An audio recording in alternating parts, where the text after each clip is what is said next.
Kabut pagi masih menggantung di atas ladang milik Pak Wiryo, seorang petani tua yang tinggal di kaki Gunung Lawu, tepatnya di sebuah dusun kecil bernama Karangjati. Usianya sudah lewat kepala 6, tapi semangatnya tak pernah luntur untuk mencangkul tanah demi sesuap nasi. Pak Wiryo hidup sendirian di gubuk kayu reot peninggalan almarhum istrinya. Anak sematawayangnya merantau ke kota dan sudah lama tak memberi kabar. Hari-harinya diisi dengan bercocok tanam, memelihara ayam, dan sesekali membantu tetangga yang kesusahan. Ia dikenal sebagai sosok yang sabar, penyayang, dan selalu bicara dengan bahasa halus khas Jawa Timur. Pada pagi itu, suara gamelan dari radio tua miliknya mengalun pelan, mengiringi langkahnya menyusuri pematang sawah. Angin semilir membawa bau tanah basah yang menenangkan.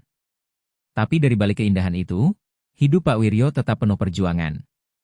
Hasil panennya tak seberapa, dan musim hujan belakangan ini membuat banyak tanamannya rusak. Gusti Allah Mbotensar, gumamnya lirih sambil menatap langit, berharap hujan tak turun hari itu. Di kejauhan, terdengar suara burung-burung hutan, sesekali diselingi lolongan serigala. Karangjati memang tak jauh dari hutan lebat yang konon dipercaya sebagai tempat penunggu. Tapi Pak Wiryo tak pernah takut. Baginya, hutan adalah sahabat yang diam. Namun hari itu, ada sesuatu yang berbeda. Seekor elang terbang rendah, melingkar-lingkar di atas hutan. Angin berhembus lebih dingin dari biasanya. Pak Wiryo sempat menoleh ke arah hutan, merasa ada yang mengawasinya. Ia tidak tahu bahwa hari itu akan menjadi awal dari sesuatu yang akan mengubah hidupnya selamanya. Kamera memperlihatkan mata Pak Wiryo yang tajam menatap rimbunnya pepohonan. Di balik semak, sepasang mata besar berwarna kuning menyala mengintainya. Lalu, suara lirih terdengar. Bukan manusia. Bukan juga binatang biasa. Keesokan harinya, suasana Karangjati tampak seperti biasa. Warga sibuk menjemur padi, anak-anak bermain layang-layang, dan suara kentongan penjual tahu bulat sesekali terdengar dari kejauhan. Namun, Pak Wiryo merasakan sesuatu yang tak biasa sejak pagi. Saat ia memeriksa ladangnya, langkahnya terhenti.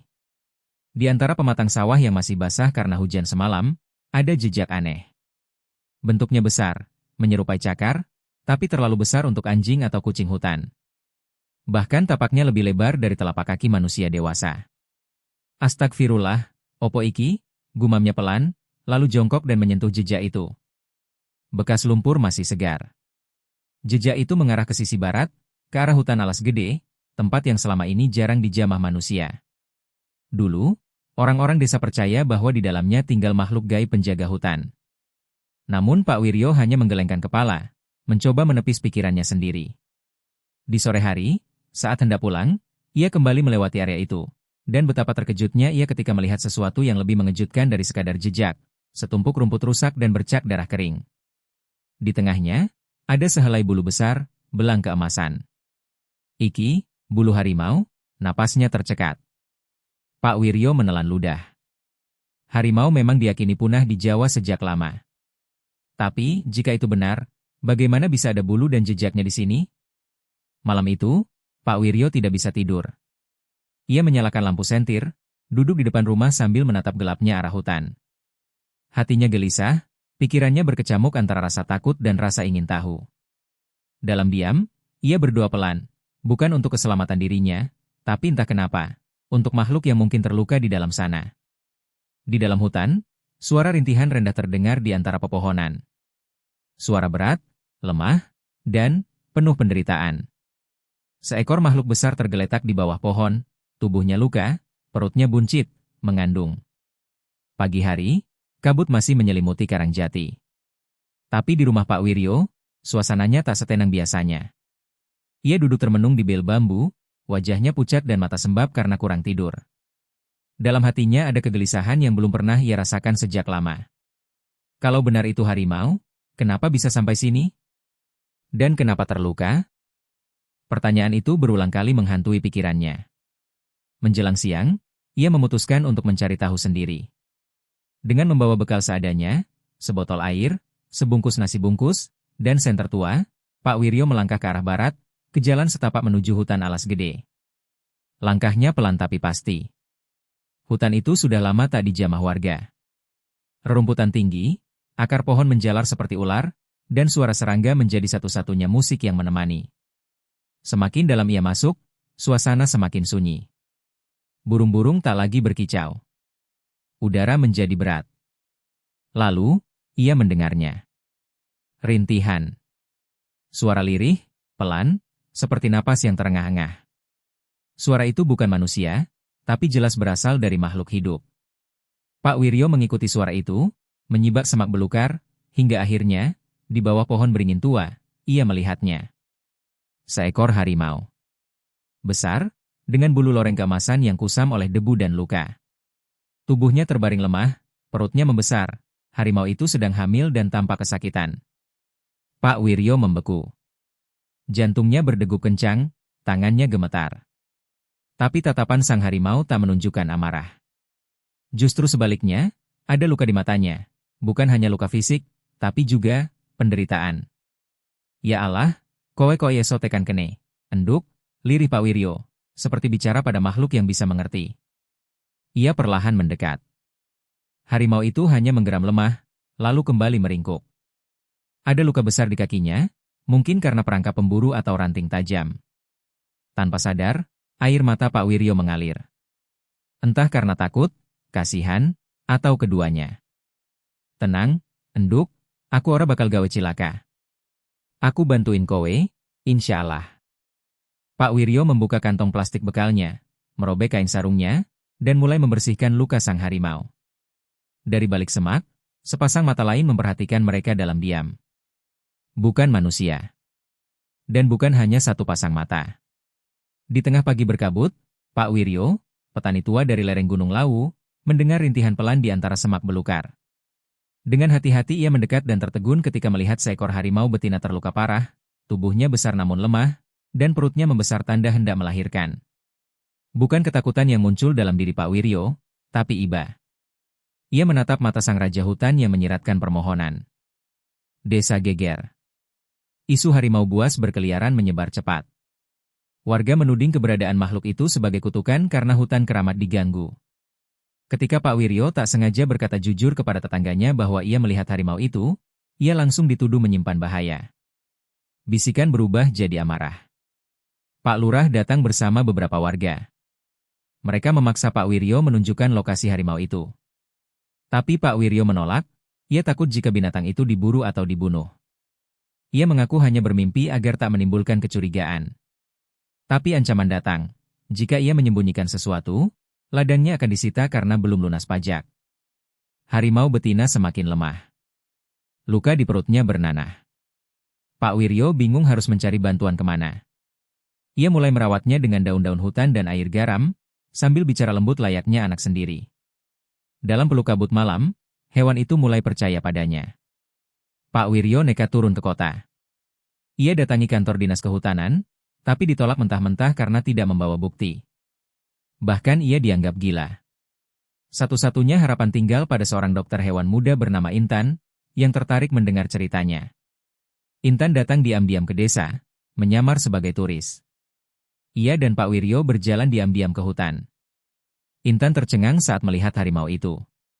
Tapi ia tahu waktunya sempit, harimau itu harus melahirkan dalam 2 hari atau mati. Mereka harus memindahkannya ke tempat aman atau membuat tempat melahirkan darurat di tengah hutan. Intan mencoba menghubungi rekan-rekannya di rumah sakit hewan.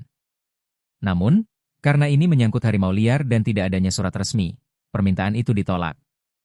Intan mulai patah semangat, tapi Pak Wiryo tetap yakin bahwa mereka harus terus berjuang. Malam itu, mereka mulai membuat kandang darurat di bawah pohon besar dengan daun-daun dan kain-kain bekas. Harimau betina mulai kesulitan bergerak. Suara hutan menjadi saksi perjuangan 2 manusia menjaga nyawa seekor makhluk buas yang hampir tak berdaya. Langit runtuh, hujan turun deras. Air mulai menggenangi area tempat harimau itu berbaring. Intan dan Pak Wiryo memayungi tubuh hewan itu dengan plastik dan terpal seadanya. Harimau itu mulai meraung keras, tanda bahwa saat melahirkan semakin dekat. Pagi harinya, Intan mendapat pesan dari temannya yang diam-diam mengirimkan bantuan, obat-obatan dasar dan peralatan hewan. Harapan mulai menyala kembali. Intan mulai membersihkan luka dan menyiapkan proses persalinan. Salah satu tetangga Pak Wiryo mengintip aktivitas mereka dan melaporkan ke pihak desa bahwa ada orang kota dan binatang buas disembunyikan di hutan. Malam itu, kepala dusun bersama warga menuju ke lokasi untuk menggerebek mereka. Mereka harus memindahkan harimau itu lebih dalam ke hutan sebelum warga datang. Dengan tandu darurat, mereka berjuang melawan gelap dan tanah licin. Harimau itu mengerang pelan, hampir menyerah. Tapi Pak Wiryo terus menyemangatinya. Seorang aktivis lingkungan dari LSM di kota yang mendengar cerita Intan lewat media sosial diam-diam datang. Ia membawa kamera dan berjanji akan menyebarkan kisah ini agar mereka tidak ditangkap dan harimau tidak dibunuh. Saat hari mulai terang, persalinan dimulai. Intan berlutut di samping tubuh besar itu. Pak Wiryo memegang kepala harimau, membisikkan doa dan kata-kata lembut. Harimau meraung keras, dan darah membasahi tanah. Teriakan lahir bukan hanya dari harimau, tapi juga dari warga yang mulai mendekat. Tapi saat mereka sampai, yang mereka lihat bukan ancaman, melainkan keajaiban. Seekor bayi harimau lahir di tangan manusia. Proses melahirkan tidak berjalan mulus. Harimau itu kehilangan banyak darah. Intan menangis, merasa gagal. Tapi Pak Wiryo, dengan tangan gemetar, menutup luka sang induk, menatap matanya, dan berkata, "Bertahanlah, demi anakmu." Satu demi satu, 4 anak harimau lahir. Harimau betina akhirnya pingsan karena kelelahan, namun tetap bernapas. Intan dan Pak Wiryo terjatuh lemas, tersenyum dalam tangis bahagia. Mereka telah menyelamatkan nyawa 5 makhluk hutan. Aktivis itu mengunggah video ke media sosial. Dalam semalam, video tersebut viral. Ribuan komentar dan dukungan datang. Warga yang tadinya mengecam, kini berbalik mendukung. Berita itu sampai ke media internasional. Lembaga Konservasi Dunia memuji keberanian Pak Wiryo dan Intan.